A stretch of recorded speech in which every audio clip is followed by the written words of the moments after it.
Assalamualaikum warahmatullahi wabarakatuh. Nama saya Maura Helena, NPM 2317051105 kelas D. Di sini saya akan menjelaskan materi yang ketiga, yaitu NFA ke DFA. Yang keempat yaitu NFA ke DFA.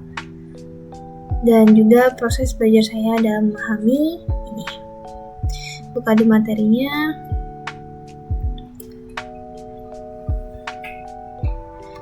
Sini ekuivalensi NFA dan DFA. Dari mesin NFA bisa dibuat DFA yang ekuivalen atau bersesuaian. Itu artinya tuh kedua mesin ini tuh bisa nerima bahasa yang sama. Misalnya kalau M1 itu DFA, M2 itu NFA. Jika LM1 sama dengan LM2, maka M1 sama dengan M2. Contoh, nah ini misalnya LM1 itu A, ABA, ini sama ya.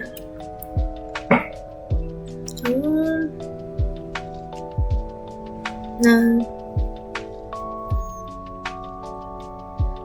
ini NFA nih, kalau dia diinputin 0, dia itu ke Q1.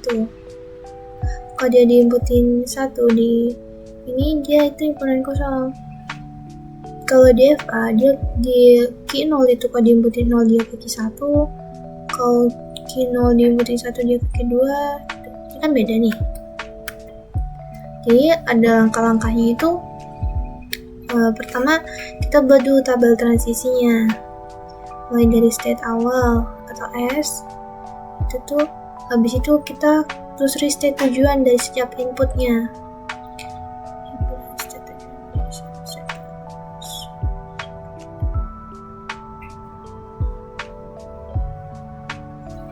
Yaitu himpunan state tujuannya itu dijadiin satu state baru. Habis itu kita sesuaiin state tujuan tadi itu dari state baru nih, atau nih kan state baru nih. Kita sesuaiin pakai rumus. Habis itu himpunan kosong itu kita jadiin state juga. Lalu kita tentuin himpunan state akhirnya. Rumusnya ini, himpunan state akhirnya. Contohnya NFA ke DFA ini, misal diketahui kalau NFA itu dia state-nya ada Q0 sama Q1, inputnya 0 dan 1, state awalnya Q0, lalu final state-nya itu Q1. Kalau dia diinputin 0, dia ke Q0 dan Q1. Kalau diinputin 1, dia ke Q1. Buat yang Q1 ini, kalau diinputin 0, dia ke himpunan kosong, lalu kalau diinputin 1, dia ke Q0 dan ke Q1.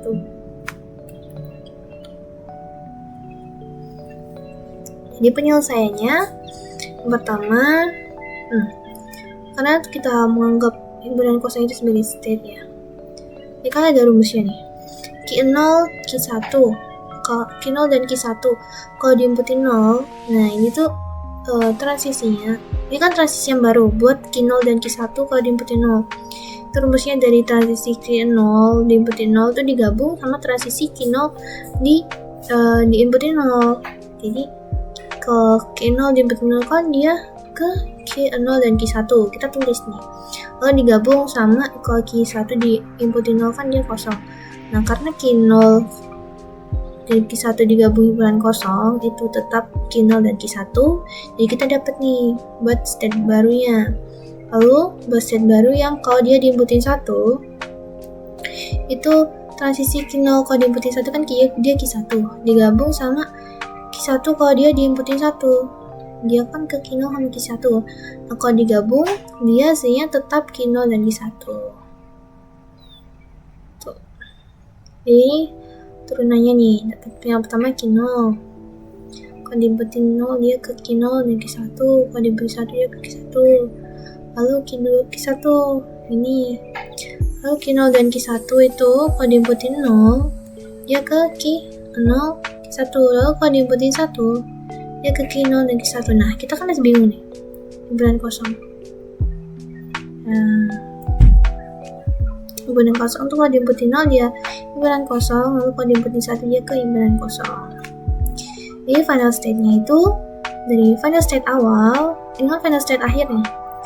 Lalu final state sama dengan final state awal digabung dengan key yang baru atau state yang baru itu dimana key baru ini merupakan irisan dari final state yang awal.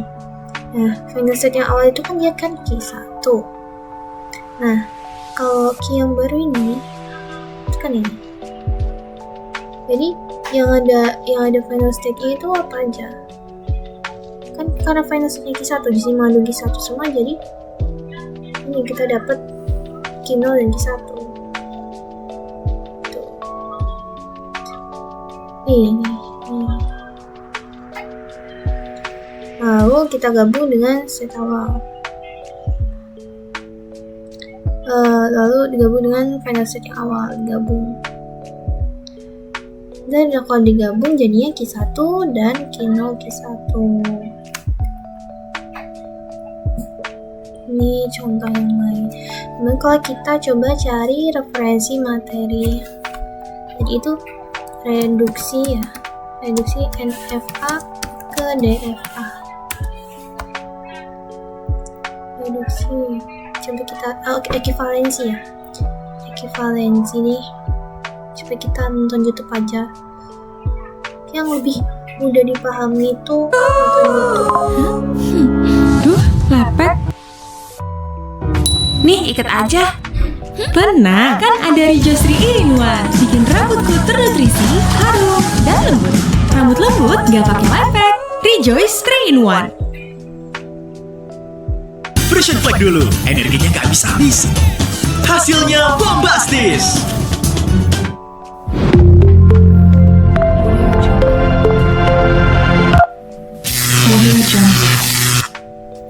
Lanjutkan materi dari teori komputasi. Jika sebelumnya Anda sudah mempelajari terkait finite state automata, kali ini kita akan melanjutkan dari materi tersebut yang disebut dengan mari kita mulai dengan membaca. Ternyata jenis FSA itu tidak hanya satu.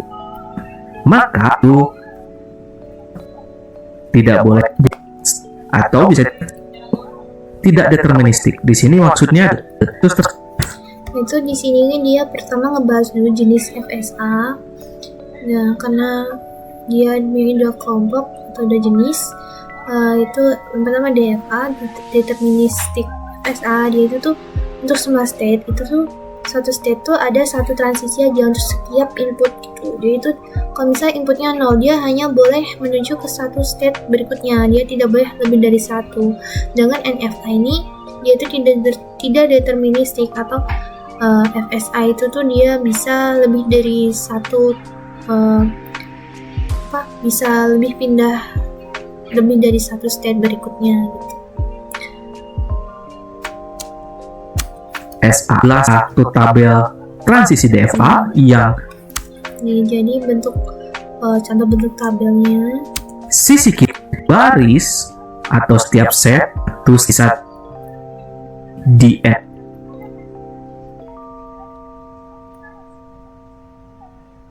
NFA. Dan ekivalensi NFA ke DFA ini adalah fungsinya untuk menjembatani. Karena pada sebuah kasus diharuskan FSA-nya deterministik, tapi seringkali sulit membuat FSA yang deterministik, terutama jika input dan state-nya banyak. Oleh karena itu, terdapat metode untuk mengubah NFA menjadi DFA yang ekivalen. Ekivalen yang dimaksud menggunakan yang pertama tetap berikutnya adalah kita langsung menggambar. Kenapa kakak baru akan mengacu juga pada. Jadi di sini tuh tahapannya juga sama kayak yang tadi dipelajarin. Yaitu kalau misal belum ada itu kita misal dia masih bentuknya tuh kayak soalnya itu tuh belum ada gambarnya gitu, belum ada tabelnya. Jadi kita tuh buat dulu tabel transisinya. Habis itu mulai gambarin set awal dari NFA tersebut. Aduh, bentar ya. Habis itu telusuri transisinya. Itu dari misal nih transisi key 0, kalau dia diinputin 0 dia ke key 1, maka buat state baru yang namanya key 1. Lalu untuk transisi Q0, dimana dia diinputin 0, dia kan ke Q1, Q2, maka kita buat state baru namanya Q1 dan Q2. Maka state baru dengan himpunan kosong.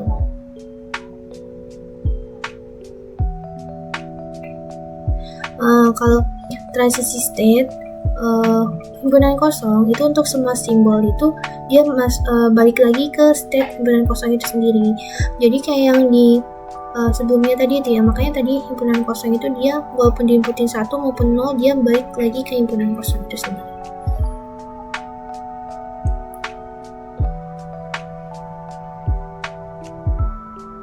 Jadi yang kayak tadi nentuin final state akhir itu dimana tuh semua state yang mengandung label state terakhir, misalkan tadi itu kan kita tuh punya nih ya.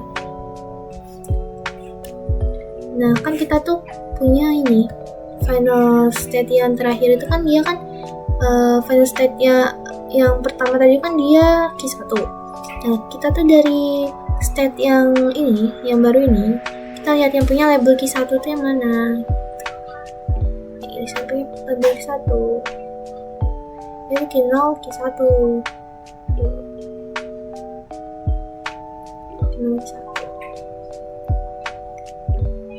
Ada simbol awal. Jadi jika simbol awal sudah ditentukan, NFA-nya finishnya ada di Q1, misalkan berarti pada Q1. Ini adalah contoh ekivalensi NFA ke DFA. Misal diketahui sebuah NFA dengan FSD sebagai berikut, di mana ada definisi formalnya, kodnya kita lakukan adalah tentunya dengan menelusuri. Bisa kita lihat hingga kolom baris Q0.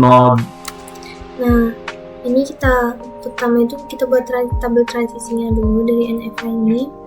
Nah, kan kalau misalnya Q0 dibuatin A, dia itu ke Q0 dan juga dia ke Q1. Kalau dibuatin B, dia ke Q1. Nah, Q1 ini kalau dia dibuatin A ini kan dia nggak kemana-mana, jadi dia tuh ke himpunan kosong. Dengan tabelnya sendiri Q1 saja. Berikutnya Q1 karena tidak ada menyatakan bahwa baik itu tidak ada yang keluar dari Q1. Maka berikutnya adalah tabel yang baru. Tulis satu persatu berdasarkan ya. Q0 dengan berikutnya E, tab baru Q1 dengan transisi inputnya B. Di sini kita bisa lihat ada juga lagi, yaitu hal tersebut lalu berikutnya dengan transisi maka yaitu akan menuju ke dirinya sendiri, yaitu dengan transisi A. Kenapa dari Q0 dan Q1? Jadi kita akan mengacu dari Q0 dan Q1 dari tabel ini. Q0 dengan transisi A menuju ke Q0 Q1. Q1 dengan transisi A menuju ke kosong, berarti yang diacu adalah Q0 Q1, berarti transisi A ke Q0, Q1. Begitu juga untuk transisi B, saat Q0 sisi menuju ke transisi. Jadi ini kan lalu berikutnya adalah kita pastikan step 0 dengan input A. Nah, yaitu kan kita tuh gambar lagi graf yang baru, transisi yang baru. Ini kan Q0 nih. Q0 kalau diinputin A, dia ke Q0 Q1 nih. Diinputin A, dia ke Q0 Q1. Kalau diinputin B, dia ke Q1. Nah, lalu buat Q1 kalau dia diinputin A itu, dia ke himpunan kosong, dan diinputin B itu dia ke himpunan kosong. Kita buat state himpunan kosong di sini. Lalu untuk yang Q0 Q1 ini Q0 Q1. Kalau dia diinputin A, dia ke Q0 dan Q1 sama himpunan kosong. Ini sama aja kayak di rumusnya tadi itu, kalau itu irisan. Bukan, gabungan ya. Yang ini tadi, nah gabungan.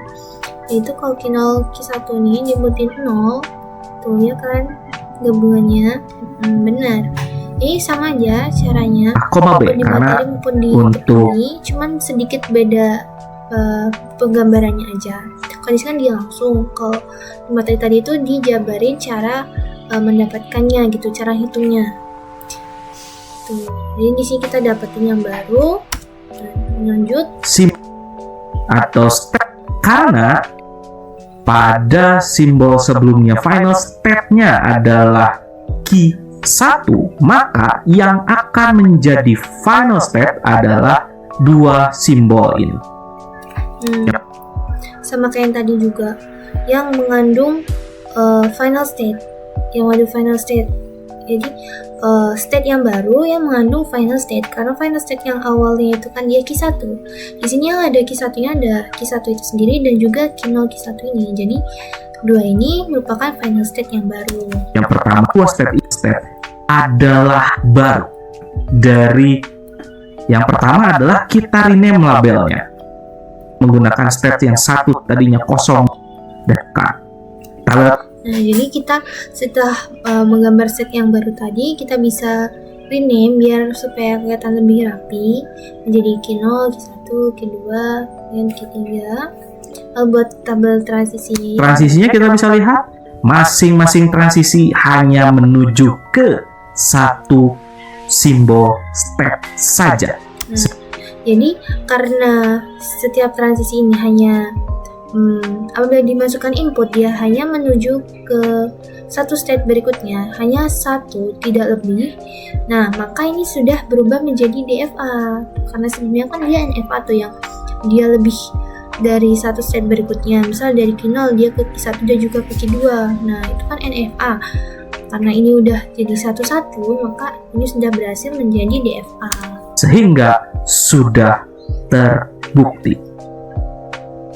Dapat diperhatikan, semua transisi sudah menuju ke tepat satu step, maka terbukti metode tersebut dapat mengubah NFA menjadi DFA. Nah, jadi sudah dapat. Lalu kita juga bisa coba tanya ke GPT ya. Jelaskan ekuivalensi NFA ke DFA.